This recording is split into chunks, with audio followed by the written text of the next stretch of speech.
Okay, so we were talking about sentences, that is also simple sentences. And we said simple sentences are there with one single subject, predicate, and only one finite verb. As I have told you, finite verbs are verbs which helping us to identify the tense form. And we discussed about declarative sentences. I said, you know that there is a normal pattern of a declarative sentence. When you frame a sentence which actually gives an information, or actually if it is for a clarity of a statement and all, we have to begin our sentence with subject, then comes the verb, then comes the object, then place, and last the time. This is the structure of your declarative sentence. When you frame a sentence in the form of a declarative, frame in this way. Okay, and I said we have to use a full stop at the end of your declarative sentence, which shows that that sentence is a complete sentence, and we are using it for declaring something, to assert something, to state something, to pass on information and all. At the same time, we discussed about recipe presentations with the help of a few children in your class, and I said imperatives are used for giving instruction. Okay, now the other one, the declaratives are used for giving information or to pass on information, whereas this imperative sentence are used for giving instructions. Remember, I said earlier, we need to use a full stop at the end of an imperative sentence, but there are sentences in imperatives which are normally ending with exclamation mark also. Okay, so 2 punctuation marks can be used with an imperative sentence. Imperative, it is used for giving instruction. I said normally if it is an imperative sentence, it is starting with a verb, okay, and ending with either a full stop or an exclamation mark. Okay, you have to use either a full stop or an exclamation mark. It is easy how to identify an imperative, children. Imperative, though it is ending with full stop and exclamation, now remember, if the sentence is starting with a verb, okay, if the subject you is hidden, then that is an example for an imperative sentence. Clear? Am I clear? This is the only way. Imperative, the subject is always second person pronoun you. That is said to be the hidden subject of imperative sentence. We are using it for giving instructions, giving orders, for giving commands, and for even giving some kind of, for raising some requests. We are using these imperatives in our normal daily life communication, especially in the written language. When we write something, we are not using you, the second person pronoun. Clear? Which is said to be the subject of an imperative sentence, right? So 2 punctuation marks can be used with an imperative sentence. First one I said use a full stop. Second one I said we can also use an exclamation mark in an imperative sentence, but only one condition: an imperative sentence is always starting with a verb. Okay, the subject is hidden. The subject, what is the subject of an imperative, Jairus? You. You. So give me one example for imperative sentence.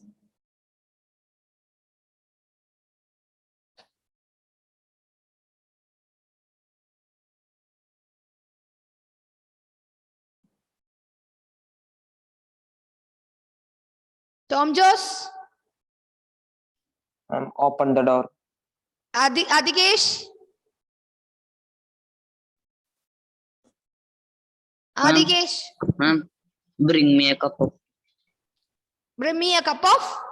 tea. Lynette? Give me your pen.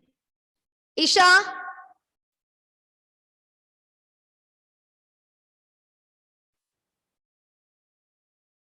Unmute. Go to the market. Okay. Nikhila Mary? Listen to the music. Very good. Okay. Nivedya? Imperative example. Do the homework. Jairus? Bring me a cup of water. So one person is bringing tea. Then why are you bringing cup of water again? Give me another example. Begin your sentence with a verb. Your sentence is perfect. Okay, that was a correct sentence for imperative. Okay, but which is, could you please repeat? Watching the movie. Watching. Watched the movie. That is past tense.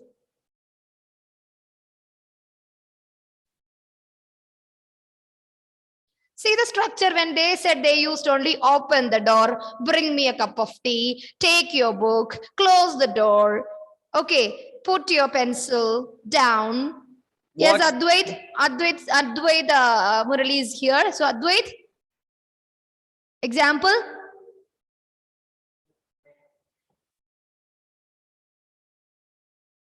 Shut up. Okay, shut up. I'm getting examples from here. So please, Jairus, now you tell me one sentence. Imperative.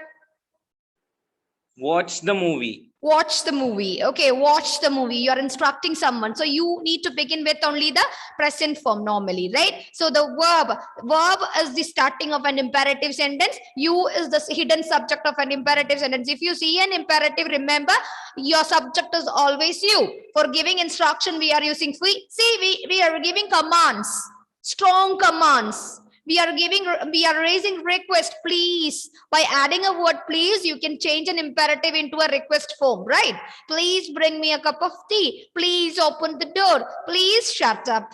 Okay, will you please shut up, right? So like the same way we are adding please and making a sentence a request, right? Advice. We can advise someone. See, children, I've said a declarative sentence, it is also called as assertive sentence, right?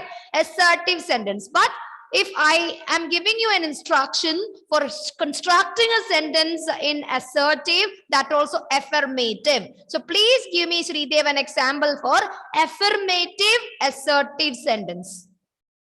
Affirmative, the word means positive, where you're not using the terms like not, no, none, nothing, etc. Isn't it? So Sridev, I request you to frame a sentence in assertive affirmative. He is a good boy. He is a good boy.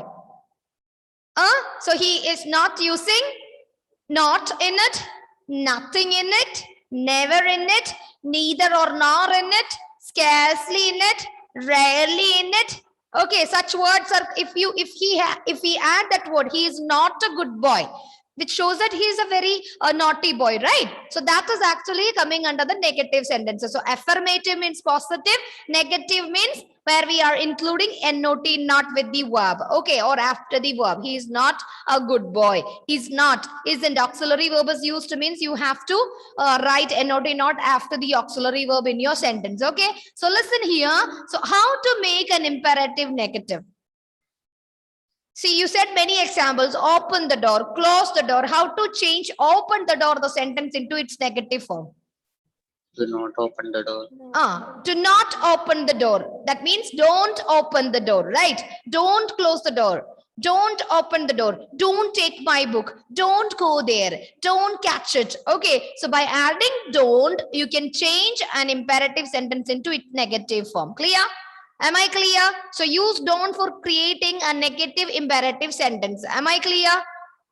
And remember, imperatives we can end imperative sentence with a full stop and with an exclamation mark. But only one condition, begin your imperative sentence with a verb. You can even use please. If your sentence is a request, you can add please, the magical word in it. Clear? Am I clear? Yes, ma'am. Yes, ma'am. Okay, so remember, just a quick nutshell. Just see here, simple sentences. Simple sentence consists of only one subject, only one predicate, and your finite verb. You can see only one finite verb here. And we discussed about four kinds of simple sentences: declarative sentence, imperative sentence, interrogative sentence, and fourth one is called as exclamatory sentence. These four are examples for simple sentences. And we discussed about declarative sentences. I said the pattern of a declarative sentence is always subject, verb, object, place of action, and time of action. Okay, this is the structure of your declarative sentence. To change your assertive sentence into negative, add words like not, no, none, then nothing, etc. Nothing, seldom, etc. Include these words in your sentence to change your assertive sentence into negative. Okay, affirmative assertive sentences can be changed into negative by adding these words in your statement. Remember, we should use only one punctuation mark, that is full stop. Begin your sentence with a capital letter and end your sentence with a full stop. At the same time, we have imperative sentence. I said that we are using imperatives to express or to give command, to advise someone, to give an order to someone, to make a polite request, we are using this imperative sentence. Normally, we are using it for giving instructions. Remember, the other one is for passing on information. Here, this is used for giving instruction. Clear instructions can be given here. And only one point I said, though the subject usually is obvious in an imperative sentence, the subject is always the second person pronoun, that is you. You is said to be the subject of the sentence. Okay, now listen. Walk to the corner. The sentence is walk to the corner. That is, you walk to the corner. So you is the subject of the sentence. Walk is the verb. To the corner. Walk to the corner is the predicate. So one subject, one verb, and you can see only one finite verb. So this is starting with the verb. So this is an example for imperative. Second example, cross the road. The word is cross the road. Cross is a verb here. You is the hidden subject here. The road. Again, cross the road is the predicate part. You subject, cross the road. Cross is the finite verb. Now look at the third sentence. Please help me. This is a request. Please had it and followed by a verb. Please help me. You please help me. You help me please, or you please help me. So you is the subject of the sentence, which is hidden. Be quiet. You be quiet. You be quiet. You is the subject. Be quiet is the predicate. Be is the finite verb. As you all know, be is the base form, right? And fetch my umbrella. See, all the four sentences are ending in full stop, but the fifth one is actually with an exclamation mark. But it is easy for us to identify whether it is an example for an imperative, because imperatives are always starting with a verb. Okay, fetch my umbrella. Though it is ending in exclamation mark, this is not an exclamatory sentence. This is an example for imperative because the subject is absent here and it is starting with the verb. Okay, so remember, second person pronoun, you is the subject of an imperative sentence always. It ends with an exclamation mark or a period of time or a full stop. These are the special features of an imperative sentence. So don't get confused if a sentence, if it is ending with exclamation mark, are not always an exclamatory sentence. It can be an imperative. See the structure and find your answer. Okay. If the subject is absent, if the sentence is starting with a verb, remember your sentence is an imperative sentence, not a exclamatory sentence. Clear? Yes or no? Yes, ma'am. Okay. Now, children, we are moving into the third kind of sentence under the first type. Third kind. Okay. What is the third kind? As you all know. Yes, Isha? Ma'am, so if there is a sentence like watching TV for long time is not good for your eyes. What So is here watching there? Verb. Sure? Are you sure? If it is a verb, you tell me which tense form. I cannot disagree that it is, I cannot say that it is not a verb. It is the fourth form of a verb. Okay, watching TV. She asked Advait, she asked a question, watching TV is not good. Watching TV for a long time is not good for health. Okay, so Isha is asking whether watching TV is a wrong usage, but you need to tell me the tense then. We cannot say that watching is used as a proper tense there, proper verb there. That is just a present participle form, isn't it? We are not able to predict the tense. If it is watching is there, okay, present continuous. Are watching is there, present continuous. Was watching is there, past continuous. It shows a tense form. But here watching, what kind of sentence is it? Can you tell me what this participle, is it used in the form of a participle or it is used in the form of a gerund? Participle. Sure? Again, I'm asking, sure? Participle. Is it a participle? Watching TV. Is it a participle there? Then if it is a participle, you tell me.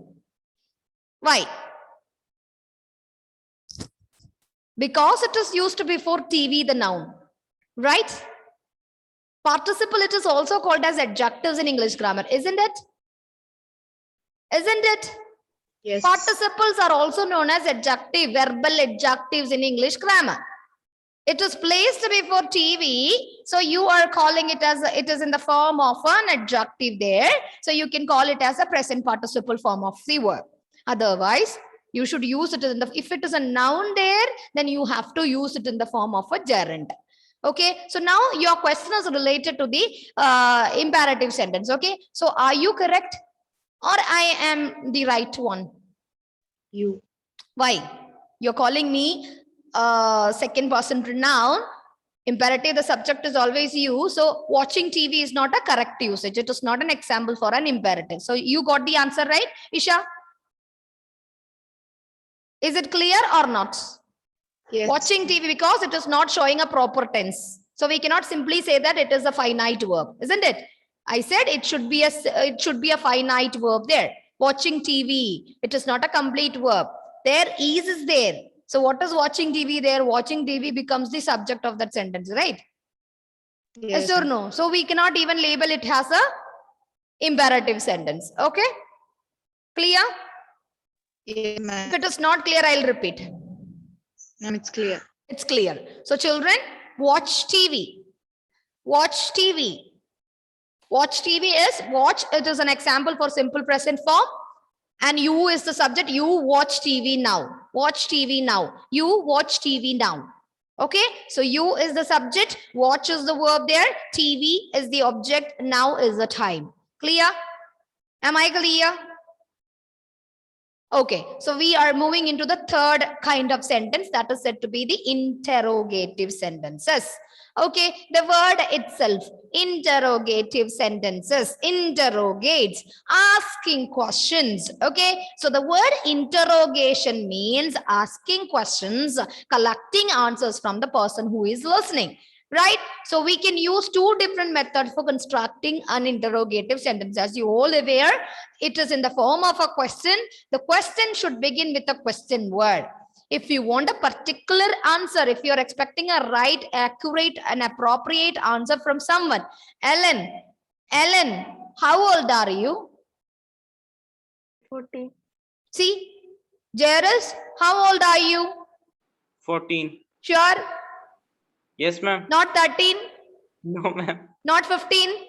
No, ma'am. So Navneet, what is your age? How Ma'am, old I are am you? 15. 15. 15. I got different answer. Thank God. Okay, so 14. First answer 14. Second again I asked, I got 14. So a little confused. Then I got 15 now. Now we need 15. Okay, so I'm getting different answer with the same question, right? When I asked, how old are you, Ellen? He said, ma'am, I am 14, 13, 12, right? And Navneet, I asked on the spot, I got, I am 15, ma'am. See, one single question, but I am collecting some information, right? Where are you from, Ellen? Chalakudi. I am from Chalakudi. Where are you from, Lakshmi? Tattapalli. Right? Tattapalli. Okay. So I got an answer. Chalakudi from Ellen, Tattapalli from Lakshmi. Okay. So same question, but I'm collecting information about two different persons. Age I asked, place I asked, favorite movie, Ellen? Tell me which is your favorite movie? Conjuring. Conjuring. My God, at this age, you're not afraid to watch that movie. My God. Okay, Lynette, which is your favorite movie? Ma'am, Avengers Endgame. Avengers. You're still in 7th standard. You're not allowed to sit in 9th. Avengers. You please shift your movie patterns. Okay. Now Hira Menon. Hira, which is your favorite movie? Ma'am, Malayalam. Manichitrathazhu. Oh my God. When I was in 2nd or 1st standard, I watched that. So still old, but still it has life in it, right? So Adikesh Manu, all people, I think 9A is related to a horror classroom, right? You are all watching Conjuring, you're all watching Manichitrathazhu. Everywhere I can see a connection with horror movies. Okay. Adikesh, your favorite movie? Nandana put a red icon. Don't ask me. I don't have any favorite movie, right? Adikesh. Spider-Man. Spider-Man, still in 6th standard? Okay. Anantita, which is your favorite movie?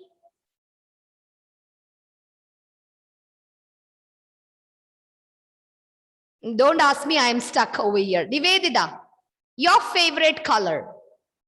Ma'am, green. Green. Yes. Okay, Nikhila Mary, which is your favorite color? Ma'am has 3 favorite colors. Green, same color? No, 3 favorite Cream, colors. cream. Okay, nice. Ma'am, Aman, ma'am has 3. three favorite colors. My God, I simply asked, which is your favorite color? I didn't ask I colors. don't have like Favorite means only one, right? I didn't choose. So tell me only one color out of 3. Difficult to say. So I can ask Tamanna answer. Tamanna, tell me which is your favorite color? Purple. Purple, beautiful color, royal. It's purple is the royal color. Okay, so you are a queen to this class, right? So purple. Purple is one of the beautiful color in the world. Okay, purple, very good. So children, I'm asking questions and I'm collecting every details, everything about you and your favorite color, your favorite movie, your age, your place, everything I can collect with by asking questions, right? At the same time, to get some confirmation from you. Okay, if I ask a question whether I can do this or not, Father, may I go with Jairus today for for an outing? So father say no, I won't allow. Corona time, you're not allowed to roam around. Ken, you're not allowed to go with Jairus now, right? So again, you can ask your mom, Mom, Ken is here today. Can I go with Ken to Lulu Mall today? So Amma definitely will say that, yes, but you have to come early. Don't take a lot of time there. Please don't spend. Just use sanitizers, keep mask properly and go and come. Okay, so to get a confirmation, that means whether the person is agreeing with your question or the person is not, want you to do that thing. To get a confirmation, to get an answer in the form of yes or no, we can ask another type of questions. Okay, so interrogatives are question sentences. We have 2 patterns of question, WH questions and yes or no questions, right? WH questions means the questions which we are using question words in it. Okay, we are starting our questions with WH words in it. WH words, as you all know, why, where, when, which, how, right? All H words and WH words. If you use this, if you frame a sentence with it, then you can call it as a WH question word sentences. At the same time, when you begin your sentence with an auxiliary verb, it can be a modal auxiliary verb, it can be a primary auxiliary verb, but still, if you begin your question with an auxiliary verb, you can call it as an yes or no question. So there are 2 patterns of question. Question number 1 is WH question patterns, where you are using it for collecting information. Okay, at the same time, to get a confirmation of something, you can ask a question with the auxiliary verbs. Okay, here also we can even attach to make your interrogative negative. If it is an yes or no question, add ind with it. Okay, can't I go with him? Can I go with him? Okay, so if you begin your sentence with an auxiliary verb, such a sentences are examples for interrogatives. Children, let me share the screen for you, children. So we are moving to the interrogative sentences now. Interrogative sentence. Check the spelling interrogative. New admission students, please check the spelling of interrogative. An interrogative sentence asks a question. Remember, it ends with the question mark. You know, I am always repeating the same statement right from 5th standard. Can you predict the statement that I'm going to raise now? And the interrogative sentence with the question mark. Then, usual statement. You are hearing it right from 5th standard. Tell me which statement I'm going to raise here. Without a question mark? No. A question is not at all a question. Remember this. You register this without a question mark. If there is not a question mark at the end, then you cannot call it as a question. Okay? Please remember, without a question mark, a sentence is not at all a question. Okay? So it ends with a question mark. Example, look at the board. A few are starting with an auxiliary verb. Can you find my umbrella? Auxiliary verb. So the answer will be either yes or no, right? Again, where do you live? Here you will be getting a proper answer, right? Mala, Chalakudi, Thatapalli, you said different places. Trishur, Ernakulam, you said different places.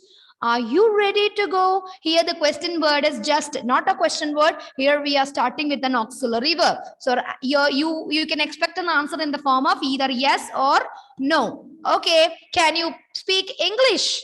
Here also, can you speak English? Can, auxiliary verb, expecting an answer yes or no here. At the same time, what are you wearing? This one, it is starting with the WH word. What are you wearing? Frock, sari, salwar, different suit, different woolen coat, different answers. Okay, where are my keys? Here also question word, WH question word is used. So we are expecting a particular answer from the listener. Would you like some tea? Here, would is an auxiliary verb. It is a modal auxiliary verb. So here you will be getting an answer either yes or no. Okay. Now, did Sarah buy a present for the party? Did. Did is an auxiliary verb under do forms. So here also we are expecting an answer either yes or no. These are the two different patterns of question, children.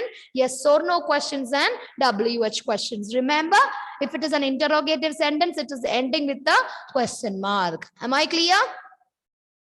Am I clear? Yes, ma'am. Okay, so only one condition, begin your question either with the WH word or with an auxiliary verb. Here also, affirmative sentences and negative sentences are there. Affirmatives, the sentences without not. Negatives, if you add NOT not with your question, you are changing your question into a negative question. Let us see the pattern of questions now.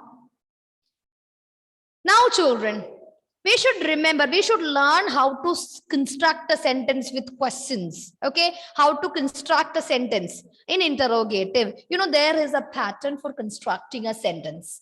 Okay, what is the pattern for constructing an interrogative sentence? You know, SVO is the pattern of constructing a declarative sentence. And you know, VO or a verb plus object or the parenthesis of the sentence. Okay, if you attach without the you, the subject, you will be getting an imperative sentence. What is the structure of a question actually? Can anybody tell me the structure, the pattern of framing a question? There is a formula for framing a question. Who is here to help me? Ma'am. Ma'am, question word plus. Okay, question word plus. Plus.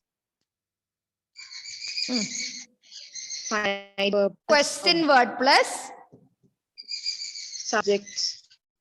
Question word plus. Verb. What verb? After question. Finite verb. Finite verb. Are you sure you should use a finite verb? Main verb. Auxiliary. Auxiliary verb, not a main verb. Question word plus auxiliary verb plus subject plus main verb, then question mark.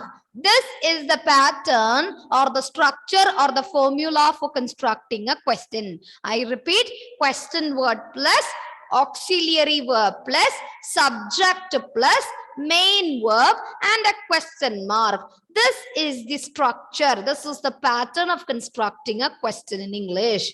Remember, if you are getting a sentence in simple present, the question should be set in simple present. If the question is in past continuous, the answer should be written in past continuous. Clear? Am I clear? So there is no need for changing the tense of the question if the answer has already given. If you get a statement and if it is asked you to set a question based on that particular sentence, means look at the sentence, we look at the tense of the sentence, and your question should be in the same tense. You are not allowed to change. Okay, tense you are not allowed to change. It is not good to change the question, the tense of the question also. Remember the pattern of a question. The question word plus auxiliary verb plus subject plus main verb is the pattern of question. This is how you can frame your sentence. Now you listen. WH question. We are going to talk about WH type of questions. Okay.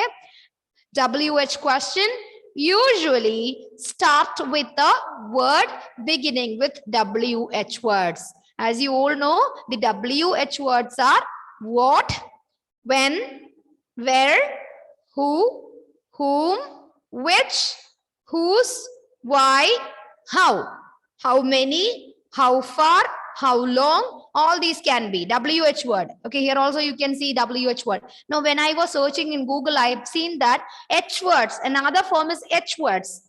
Okay, WH words and H words are used for constructing questions. H words are how long, how many. Actually, WH, it is also coming under the WH word. Okay, so what, when, where, who, whom, which, whose, why, and how are the WH words that you can use for collecting some information. Okay, remember the WH questions ask for information. We can expect answer which gives information. For that only we are using question. We'll be getting different answers. If we ask the same question, we'll be getting different answers from different people. Okay, so we are collecting or we are gathering information from others with the help of WH question. Look at the examples. Why do you say that? Because I'm not interested in it. Yes, Ma'am, so when we add a question tag to a declarative sentence, it question becomes tags are normally, see children, question tags are normally, it is just used in spoken Englishes. Okay, when we spoken English time, not spoken English, spoken English time. When we talk, when we communicate, that is only question tags are outdated actually. We are using it when we speak. We are not using question tags in written language or written English. If you are writing a conversation between two people, there you can use a question tag. Okay, in English, if you are writing a conversation, there you can use a question tag. If it is a conversation, if it is a dialogue, you know the word a dialogue because it is between two persons. I am talking to you, Isha, you are talking to me. Okay, are you coming with me? Aren't you? So I need to give a stress, aren't you? Whether you're coming or not. Confirmation, right? As you said, yes or no questions can be attached. The pattern of the question here also auxiliary verb plus the subject, right? Yes. So can we like if there is some like to identify the sentence and if there is a question tag with the sentence, can we tell it as yes or no question? You are asking whether the sentence, declarative sentence, which is ending with a question tags. Such questions won't be asked. How can I say that that is a declarative sentence? No, not declarative. Can we say that it is yes or no question? Suppose your question is, Isha, are you coming with me? Aren't you? Right? If this is the question, no. How can you say that? Because this is just a group of sentences, right? This is not a simple sentence.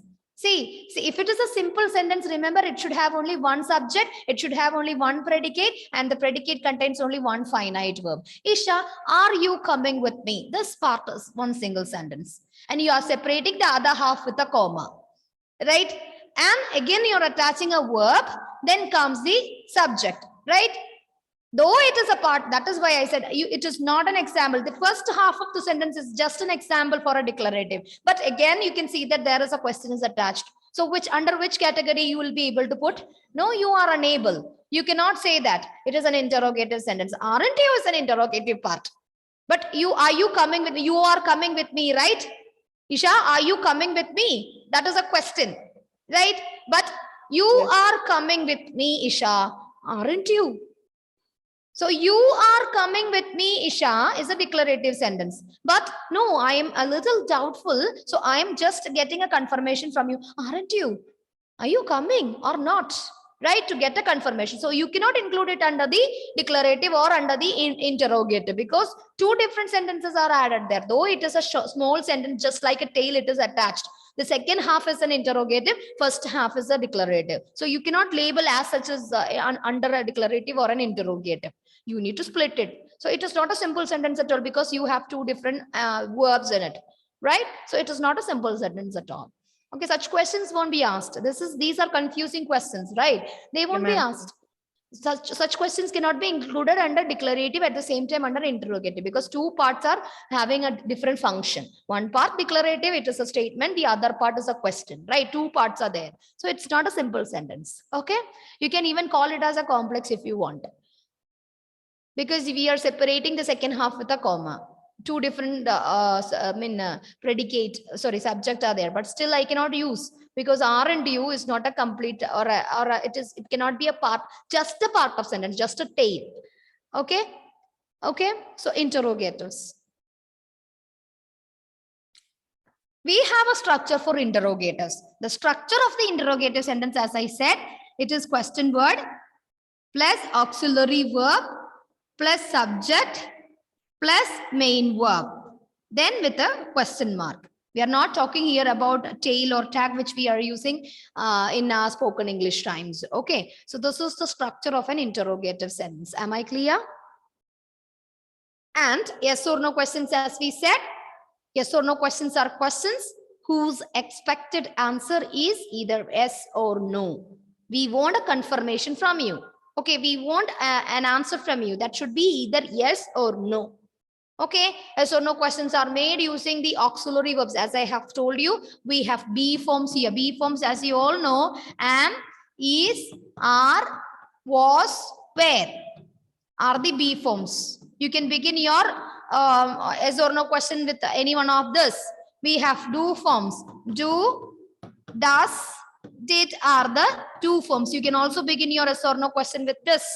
And have, has, have, had. Okay, are the auxiliary verb. You can also begin your yes or no question with any one of this. Then comes the modal auxiliaries. Then comes the modals. It can be will. You can begin your yes or no question with will, would, shall, should, may, might, etc. Okay.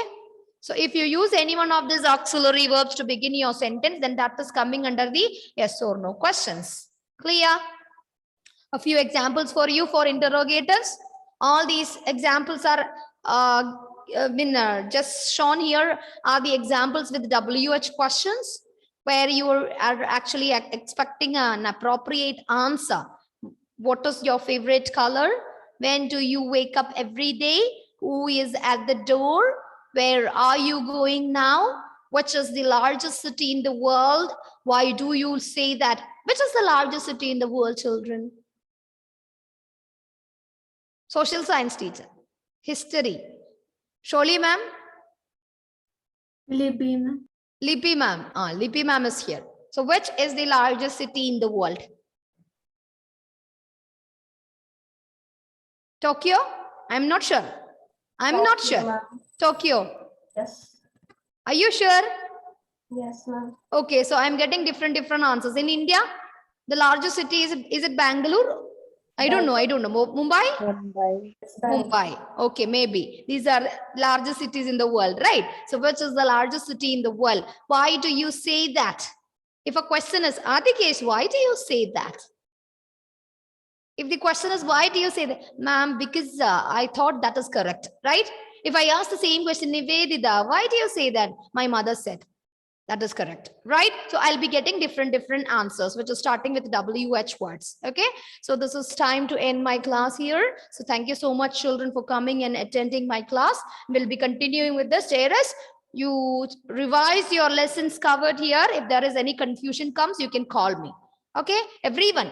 This is not to JRS, as he is new. I am actually just pointing him all the time. If you have any doubt, you can ask me either here or through phone. Thank you. Thank you, Thank you, ma'am. Thank